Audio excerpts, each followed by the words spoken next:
Special ಪ್ಲೇಸ್ಗೆ ನಾವು ಹೋಗ್ತಾ ಇದ್ದೀವಿ. ಸೊ ಎಲ್ಲಿಗೆ ಹೋಗ್ತಾ ಇದ್ದೀವಿ ರೀ? ರಾಸಾಯಿ ಶೇಂಡೂರ್. ಎಸ್, ಇವತ್ತು ನಾವು ಹೋಗ್ತಾ ಇರೋ ಪ್ಲೇಸ್ ರಾಸಾಯಿ ಶೇಂಡೂರ್. ಸೊ ಇದೆ ನೋಡಿ Nippani bus stand. So friends, ನಮ್ಮ ಜರ್ನಿ ಅಸಲಿ ಮಜಾ ನೋಡಿ ಇಲ್ಲಿಂದ ಶುರು ಆಗ್ತಾ ಇದೆ. ವಾವ್, ಗ್ರೀನರಿ ಅಂತೂ ಸಖತ್ತಾಗಿದೆ. ರೋಡ್ ನೋಡ್ಬೋದು ಯಾವ ಥರ ಇದೆ ಅಂತ ಹೇಳಿ. 2 ವೀಲರ್ 4 ವೀಲರ್ ಎಲ್ಲ ವೆಹಿಕಲ್ಸು ಹೋಗ್ತವೆ, ಏನೂ ಪ್ರಾಬ್ಲಮ್ ಇಲ್ಲ. ಫ್ರೆಂಡ್ಸ್, ನಾವಿವಾಗ ಭೈರವನಾಥ ಟೆಂಪಲ್ಗೆ ಬಂದಿದ್ದೀವಿ. ಸೊ ರಾಸಾಯಿ देवी दर्शन ಮಾಡೋದಕ್ಕಿಂತ ಮೊದಲು ऑन द वे नಮ್ಗೆ ಇಲ್ಲಿ भैरवनाथ देवस्थान ಸಿಗುತ್ತೆ. भैरवनाथ मंदिर म्हणजे आपल्या स्कंद पुराणामध्ये काशीखंडमध्ये या देवस्थानचा उल्लेख आहे. ज्या अष्टभैरवनाथ आणि त्यांचे सेनापती काळभैरवनाथ आणि त्या अष्टभैरवनाथापैकी नंतर 56 भैरवनाथ आहेत. त्याच्यानंतर 108 भैरवनाथ आणि 1008 असे त्याचे वेगवेगळे विभागणी झालेले आहेत. Hello hi friends, welcome back to journey with Yashasvi. ಹೇಗಿದ್ದೀರಾ ಎಲ್ಲರೂ? ಹೋಪ್ ನೀವೆಲ್ಲರೂ ಚೆನ್ನಾಗಿದ್ದೀರಾ ಅಂದ್ಕೊಂಡು ಇವತ್ತಿನ ಬ್ಲಾಗ್ನ ಶುರು ಮಾಡ್ತಾ ಇದ್ದೀನಿ. ಸೊ ಇವತ್ತಿನ ಬ್ಲಾಗ್ನ ನಾನು ಕಾರಲ್ಲೇ ಸ್ಟಾರ್ಟ್ ಮಾಡಿದ್ದೀನಿ. ಇವತ್ತೊಂದು ಸ್ಪೆಷಲ್ ಪ್ಲೇಸ್ಗೆ ನಾವು ಹೋಗ್ತಾ ಇದ್ದೀವಿ. ಸೊ ಎಲ್ಲಿಗೆ ಹೋಗ್ತಾ ಇದ್ದೀವಿ ರೀ? ರಾಸಾಯಿ ಶೇಂಡೂರ್. ಎಸ್, ಇವತ್ತು ನಾವು ಹೋಗ್ತಾ ಇರೋ ಪ್ಲೇಸ್ ರಾಸಾಯಿ ಶೇಂಡೂರ್. ಸೊ ಆ ಪ್ಲೇಸ್ ವಿಶೇಷತೆ ಏನಪ್ಪಾ ಅಂದರೆ ಅಲ್ಲಿ ರಾಸಾಯಿ ದೇವಿಯ ಮಂದಿರ ಇದೆ.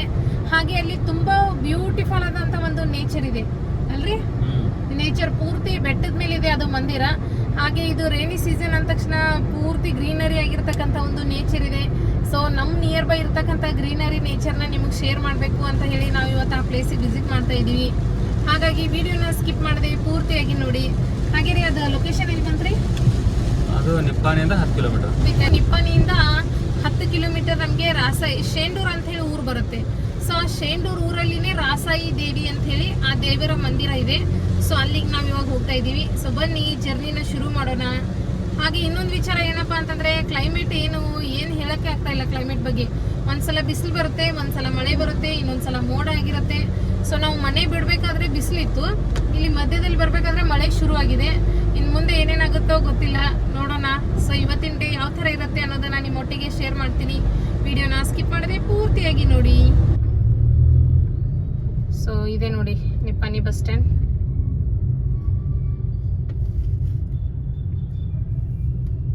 ಇಲ್ಲಿ ಸೊ ಈ ಕಡೆ ಲೆಫ್ಟ್ ರೈಟ್ ಸ್ಟ್ರೈಟ್ ಎಲ್ಲ ಕೂಡ ದಾರಿ ಇದೆ, ಆದರೆ ನಾವು ಸ್ಟ್ರೈಟ್ ಹೋಗ್ಬೇಕು.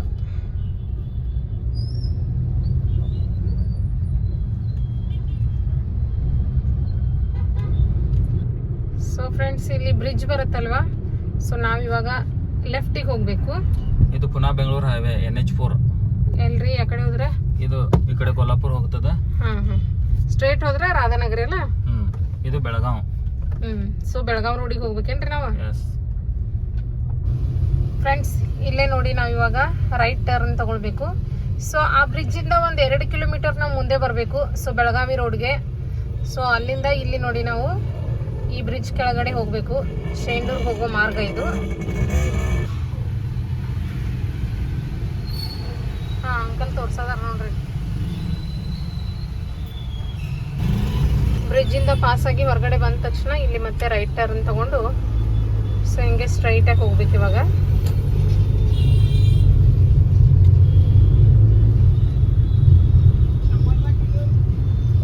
ಸೊ ಫ್ರೆಂಡ್ಸ್, ಅಲ್ಲಿಂದ ಒಂದು 200 ಮೀಟರ್ ರೀ. 200 ಮೀಟರ್ ಬಂದ್ಮೇಲೆ ನೆಕ್ಸ್ಟ್ ಇದು ನೋಡಿ ರಾಸಾಯಿ ಶೇಂಡೂರ್. ಇಲ್ಲಿಂದ 10 ಕಿಲೋಮೀಟರ್ ಇದೆ, ಬೋರ್ಡ್ ಹಾಕಿದ್ದಾರೆ. ಸೊ ಇಲ್ಲಿ ಮತ್ತೆ ನಾವು ಲೆಫ್ಟ್ ಟರ್ನ್ ತಗೊಂಡು ಇವಾಗ ಇದೇ ರೋಡಲ್ಲಿ ಹೋಗ್ಬೇಕು ನೋಡಿ.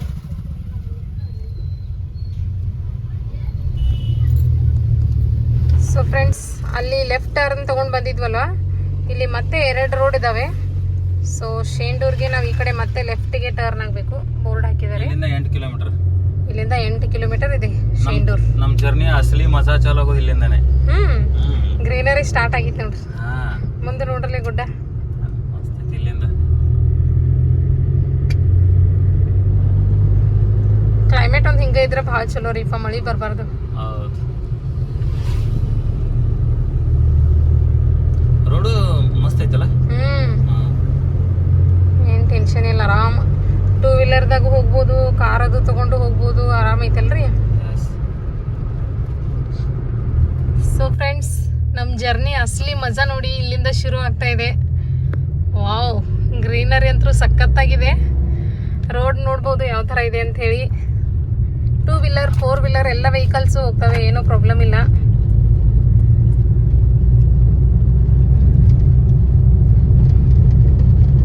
ಹೊಡಿಬೇಕಾದ್ರೆ ಎಕ್ಸ್ಪೀರಿಯನ್ಸ್ ಹೆಂಗಾಗತೈತ್ರಿ? ಮಸ್ತ್ ಹಿಂಗಿರ್ಬೇಕು ನೋಡಿ ಅವು. ವಾವ್, ಗ್ರೀನರಿ ಭಾರಿ ಐತ್ರಿ ಇದು. ಕೆಳಗೆಲ್ಲ ಡೌನ್ ಅಲ್ಲ. ಫುಲ್ ಅಪ್ ಐತದ. ರೋಡ್ ಐತ್ರಲ್ಲ, ಅದು ಚಲೋ ಐತ್ರಿ ಇದು, ಹೌದಿಲ್ರಿ? ಇಲ್ಲಾಗಿರೋ ಭಾಳ ಪ್ರಾಬ್ಲಮ್ ಆಗ.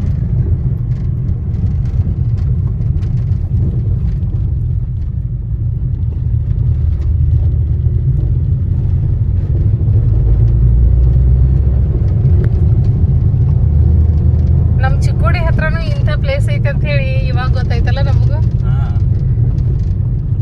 ಸೊ ನೀವು ಯಾರ್ಯಾರು ನೋಡಿಲ್ವೋ ಇದು ಪ್ಲೇಸ್ನ ವಿಸಿಟ್ ಮಾಡಿ ಒಂದ್ಸಲ. ಈಗ ಮಳೆಗಾಲ ಮುಗಿಯೋಷ್ಟರಲ್ಲಿ ವಿಸಿಟ್ ಮಾಡಿ, ಗ್ರೀನರಿ ಆಗಿ ಚೆನ್ನಾಗಿರುತ್ತ. ಚಳಿಗಾಲದೊಳಗೆ ಬಂದ್ರೂ ಚಲೋರ್ಲೆ.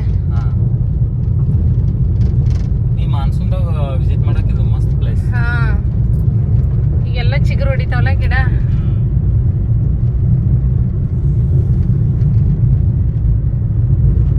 ವಾವ್, ರೋಡ್ ನೋಡ್ರಿ.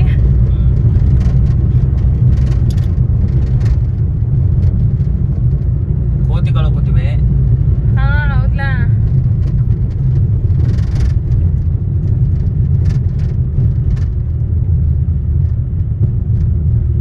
ಫ್ರೆಂಡ್ಸ್, ಇವಾಗ ನಾವು ಶೇಂಡೂರ್ ಗ್ರಾಮಕ್ಕೆ ಬಂದಿದ್ದೀವಿ. ಸೊ ಶೇಂಡೂರ್ ಗ್ರಾಮದ ಗ್ರಾಮ ದೇವತೆ ರಾಸಾಯಿ ದೇವಿ. ಸೊ ಇಲ್ಲಿನ ಭಕ್ತಾದಿಗಳನ್ನು ಸಾಕಿ ಸಲಹತಾ ಪ್ರತಿಯೊಂದು ಕಷ್ಟ ಸುಖಗಳಲ್ಲಿ ಅವರನ್ನು ಕಾಪಾಡ್ತಾ ಇದ್ದಾಳೆ. ಹಾಗಾಗಿ ಈ ಊರಿಗೆ ರಾಸಾಯಿ ಶೇಂಡೂರ್ ಅಂತ ಹೇಳಿನೇ ಕರೀತಾರೆ. ಗ್ರಾಮ ದೇವತೆಯ ಹೆಸರನ್ನು ಕೂಡಿಸಿ ಈ ಊರ ಹೆಸರನ್ನು ಕರೀತಾರೆ. ಸೊ ನಾವು ರಾಸಾಯಿ ದೇವಿಯ ದರ್ಶನವನ್ನು ಮಾಡೋದಕ್ಕಿಂತ ಮೊದಲು ಭೈರವನಾಥ ದೇವರ ದರ್ಶನವನ್ನು ಪಡೆದುಕೊಳ್ಬೇಕು. ಸೊ ಭೈರವನಾಥನ ದರ್ಶನದ ನಂತರ ನಾವು ಮೇಲ್ಗಡೆ ರಾಸಾಯಿ ದೇವಿಯ ದರ್ಶನಕ್ಕೆ ಹೋಗಬೇಕು. ಸೊ ಬನ್ನಿ ಹೋಗೋಣ. ಫ್ರೆಂಡ್ಸ್, ನಾವಿವಾಗ ಭೈರವನಾಥ ಟೆಂಪಲ್ಗೆ ಬಂದಿದ್ದೀವಿ. ಸೊ ರಾಸಾಯಿ ದೇವಿ ದರ್ಶನ ಮಾಡೋದಕ್ಕಿಂತ ಮೊದಲು ಆನ್ ದ ವೇ ನಮ್ಗೆ ಇಲ್ಲಿ ಭೈರವನಾಥ ದೇವಸ್ಥಾನ ಸಿಗುತ್ತೆ. ಸೊ ಇದರ ದರ್ಶನ ಮಾಡ್ಕೊಂಡು ಒಂದು 1/2 ಕಿಲೋಮೀಟರ್ ಇದೆ. ಇವಾಗ ರಾಸಾಯಿ ಮಂದಿರ್ಗೆ ಹೋಗಬೇಕು. ಸೊ ಫಸ್ಟ್ ಇಲ್ಲಿ ದೇವ್ರ ದರ್ಶನ ಮುಗಿಸ್ಕೊಳ್ಳೋಣ, ಆಮೇಲೆ ಹೋಗೋಣ ಬನ್ನಿ. ಸೊ ಇವತ್ತು ಸಂಡೇ ವಾರ ಅಂತ ಇದು ದೇವ್ರದ್ದು ಪೂಜೆ ಮಾಡ್ತಾರೆ. ಹಾಗಾಗಿ ಇಲ್ಲೇ ದೇವ್ರ ದರ್ಶನ ಮಾಡ್ಕೊಳ್ಳೋಣ.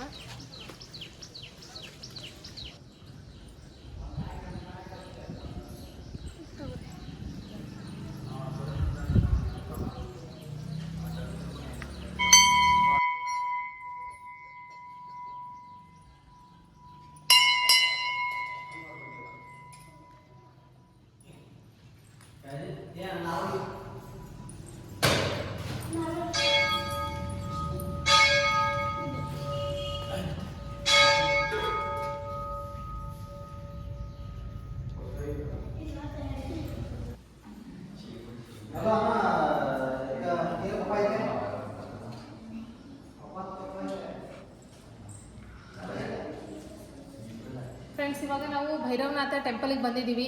ಸೊ ರಾಸಾಯಿ ದೇವಿ ದರ್ಶನ ಮಾಡೋಕ್ಕಿಂತ ಮೊದಲು ನಾವು ಇಲ್ಲಿ ಭೈರವನಾಥ ದರ್ಶನವನ್ನು ಮುಗಿಸ್ಕೊಂಡು ಆಮೇಲೆ ಅಲ್ಲಿಗೆ ಹೋಗಬೇಕು. ಸೊ ದರ್ಶನ ನಮ್ಮದು ಕೂಡ ಆಗಿದೆ. ಹಾಗೆ ಈ ಟೆಂಪಲ್ ಬಗ್ಗೆ ಏನು ವಿಶೇಷತೆ ಇದೆ ಅಂತ ಹೇಳಿ ಇಲ್ಲಿ ಗ್ರಾಮಸ್ಥರ ಹತ್ರ ಕೇಳೋಣ ಬನ್ನಿ.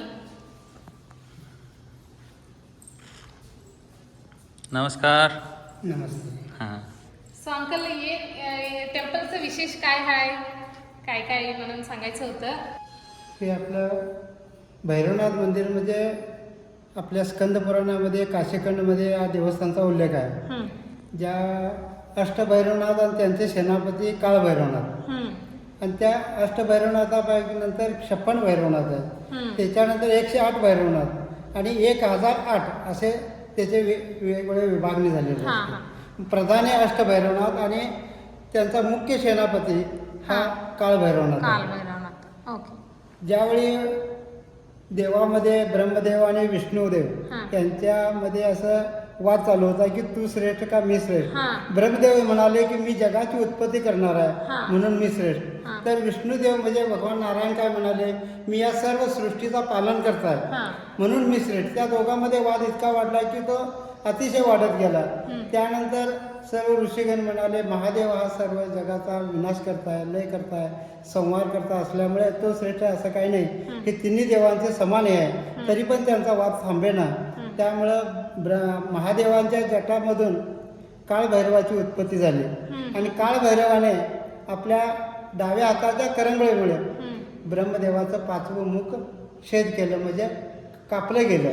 त्यानंतर ब्रह्मदेवाला हे 4च मुख आहेत आतापर्यंत. त्यानंतर ब्रह्मदेव आणि विष्णू हे काळभैरवनाथाच्या आणि महादेवाच्या लीन झाले चरणी आणि म्हणाले आम्ही चुकलो, इथून पुढे असं काही होणार नाही. मग ते सगळं ठीक आहे म्हणाले. पण महादेव काळभैरवनाथांना काय म्हणाले की तुझी जरी कृती योग्य असली तरी ब्रह्महत्येचं पाप तुझ्या माती बसलेलं आहे, म्हणून तू हे ब्रह्महत्येचं पाप नाहीसं करण्यासाठी जे ब्रह्मदेवाचं मस्तक होतं 5वं ते जोळीमध्ये घेऊन तीर्थयात्रा करत करत ते काशीमध्ये आले आणि काशीमध्ये आल्यानंतर ते ब्रह्मदेवाचं जे मस्तक होतं त्या ठिकाणी लय पावलं, म्हणून त्या ठिकाणी कपालतीर्थ म्हणून स्थापन झालेलं आहे काशीमध्ये. आणि त्या ठिकाणी ब्रह्मदेवाचं पापातून काळभैरवाची मुक्ती झाली, म्हणून काशीला गेल्यानंतर प्रथम हे काळभैरवाचं दर्शन घेतलं जातं आणि नंतर मग काशी विश्वनाथाचं दर्शन घेतलं जातं. असे त्याच्यामध्ये हे आहे परंपरा आणि आख्यायिका आणि ही पुराणामध्ये त्याची माहिती आहे. आणि इथं कसं स्थापित झालं हे अष्टभैरवनाथापैकी आपला स्मशान भैरवनाथ, इथं स्मशान आहे, त्यामध्ये भैरवनाथाची झालेलं आहे. दक्षिणाभिमुख भैरवनाथ, दंडकारण्यामध्ये भैरवनाथाची जिथं जिथं स्थापना आहे त्यामध्ये आपले स्मशान भैरवनाथ म्हणून यांची स्थापना झालेली आहे. आणि काशीहून 2 साधू आले होते अशी तीर्थयात्रा करत करत, त्यांचे नाव सोमनाथ आणि आदिनाथ. त्यांच्या जोडीमध्ये नवग्रह पीठ होते, ते यांना या ठिकाणी भैरवनाथाचं आणि या त्या ठिकाणी सुंदर असं वन होतं, त्यांना समाधान वाटलं, म्हणून त्यांनी या ठिकाणी हे आपण पाहतो हे नवग्रह पीठ आहे, म्हणजे 12 राशीचं. त्याची या ठिकाणी त्यांनी स्थापना केली. सोमनाथ आणि आदिनाथ हे 2 साधने आणि त्याची इथेच आपल्याला आपण म्हणजे जिवंत समाधी आहे, समाधी घेतलेली आहे. आणि ते त्यांनी सुद्धा वरती म्हणजे शिखरावरती रासाई मंदिर आहे, त्यांची स्तुती वगैरे सगळी केलेली ते वेगळा भाग आहे.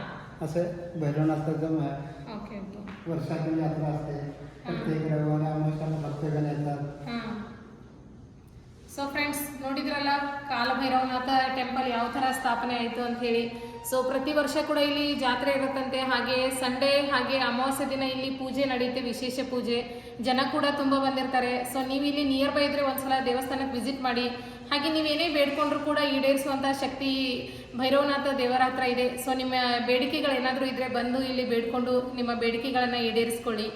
ಸೊ ದೇವರ ದರ್ಶನವನ್ನು ಇನ್ನೊಂದ್ಸಲ ಮಾಡ್ಕೊಳ್ಳಿ, ನೋಡ್ಬೋದು ಯಾವ ಥರ ದೇವಸ್ಥಾನ ಇದೆ ಅಂತ ಹೇಳಿ.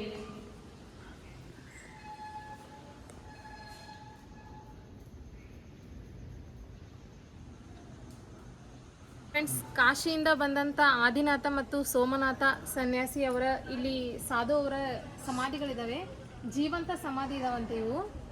ಸೊ ನೋಡ್ಬೋದು ಇಲ್ಲಿ ದೇವಸ್ಥಾನ ಇದೆ, ಹಾಗೆ ಇಲ್ಲಿ ಅವರು ಸಾಧುಗಳ ಸಮಾಧಿ ಕೂಡ ಇದೆ. ಫ್ರೆಂಡ್ಸ್, ಇದಾಗಿತ್ತು ನಮ್ಮ ಶೇಂಡೂರು ಊರಿನ ಪಾರ್ಟ್ 1 ವಿಡಿಯೋ.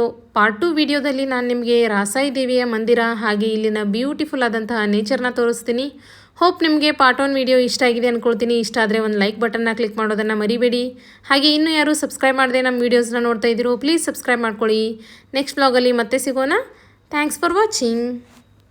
ಫ್ರೆಂಡ್ಸ್, ಭೈರವನಾಥ ದೇವರ ದರ್ಶನನ ಮುಗಿಸ್ಕೊಂಡು ಇವಾಗ ರಾಸಾಯಿ ಮಂದಿರಕ್ಕೆ ಬಂದಿದ್ದೀವಿ. ಸೊ ಅಲ್ಲಿಂದ ಇಲ್ಲಿ ಡಿಸ್ಟೆನ್ಸ್ 1 ಕಿಲೋಮೀಟರ್ ಆಗುತ್ತೆ, ಪೂರ್ತಿ ಘಾಟ್ ಇದೆ. ಸೊ ಮೇಲ್ಗಡೆ ಬಂದರೆ ಇಷ್ಟು ಚೆನ್ನಾಗಿರ್ತಕ್ಕಂಥ ನೇಚರ್ ಇದೆ ಅಲ್ವಾ, ಸೊ ಸ್ವರ್ಗಕ್ಕೆ ಬಂದಂಗೆ ಆಗಿದೆ, ಅಷ್ಟು ಚೆನ್ನಾಗಿದೆ.